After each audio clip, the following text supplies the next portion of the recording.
So most importantly, identify that your addictions are keeping you distracted. Okay, so most people struggle with these addictions or things that you keep doing without really wanting to do. So understand that the addiction is a disconnection from yourself, and a disconnection from yourself is born of something which is presented to you and you can't face. Okay, so if you know that being on the phone for too long is not good for you, will you continue doing it? So let me give you an example. Let's say if I've just recovered from my neck cervical or I've had a tooth surgery, and I know that looking into the phone or bending my head or looking into the computer is going to give me that headache. Will I continue doing it? Obviously not, right? So this is an example. So if you kind of know that looking into something or overdoing something is not going to make you feel good, and it's going to bring out a certain reaction or an emotion of you which you're not comfortable with, and it's not like you've not dealt with it or there's your demons and stuff, but the point is this, that you don't want to feel in a certain manner. So that's amazing, that's being brave, because you're already aware of what brings out what emotion in you.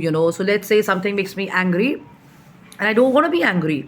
So there are two ways to do it. Either I will participate in that situation and say, "ठीक है, गुस्सा आ गया, let me throw a fit, let me be angry, let people, kind of deal with it and have no respect for myself and everything around and all that."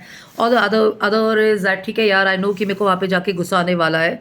I know I'm going to go there, I'm going to get angry or temperamental or whatever. So the point is, you disconnect from it and you do nothing with it. You know.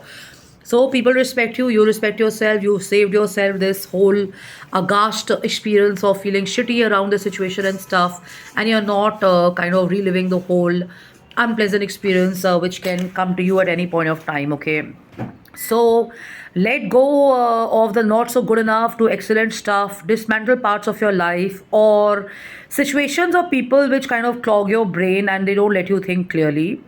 And last and not the least, write down what you hate about other people. This is the best, because what you hate about certain people is what you need to change in yourself, and what you love about certain people also tells you what is it that you kind of love about life and stuff. So let's say you don't have to hate your annoying neighbor because she bothers you for a lunch, but you secretly hate her because she comes and she rings the bell and you don't like it and stuff. So the question is, why are you getting disgusted by it and why are you getting annoyed by it? And why can't you take it at face value that yes, maybe it's something urgent, or maybe she didn't know that you're having your lunch and she came and rang the bell. So rather than getting pissed off about it, rather than get upset about it, welcome her, have a nice time with her, understand her. You could also kind of bond with her, form a new relationship with her, have some fun times with her, and the more the merrier. And this is the best. If you know what you don't like about certain people, it is also telling you what you love about certain things. So let's say I don't like negative people. Yeah, I don't like unpleasant people. I don't like people who are shouting. I don't like people who are abusive. I don't like people who are, not happy. I don't like people who are rude. I don't like people who are not ready to take no for an answer.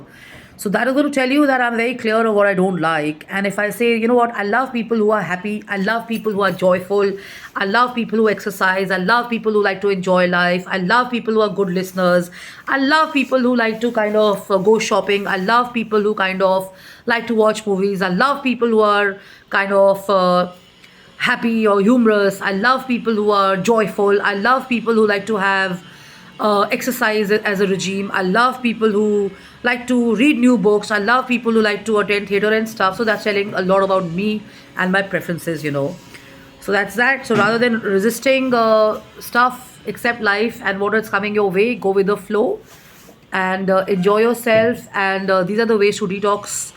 And you have to love yourself enough to understand that no addiction is good, be it online or offline, and you have to kind of take a conscious decision to not allow it to overwhelm you or to get over you and stuff. And they do say that be a balanced person, but let me tell you this, that sometimes the balanced people also lose their marbles and their balls and stuff like that. Of course, if you're going to rub them the wrong way and you're going to piss them off and stuff like that, they're not going to be nice to you. So love and luck and take care and have fun and enjoy yourself. And today being a Sunday, restructure or kind of disconnect from the social media world and make the best use of the beautiful nature around. So let me show you the flowers again. These are so nice and so refreshing. I could think of a series of stuff on this, maybe wallpapers, maybe sofa fabrics, or maybe paintings, or maybe mirrors, or maybe trays, or maybe coasters or whatever. So try and focus on the real stuff around you, because if you want to stay creative and stuff, you have to detox and you have to be in the real world and avoid making somebody else's negativity and garbage your space, because your brain is something which you're born with. Your creativity is an inborn talent and stuff. Your positivity is a blessing to you and stuff. So try and stay more positive and more optimistic, and better things are around the horizon for you. So love and luck and take care. I'm Jashin Kapani. Have fun. Have a blast. Bye bye.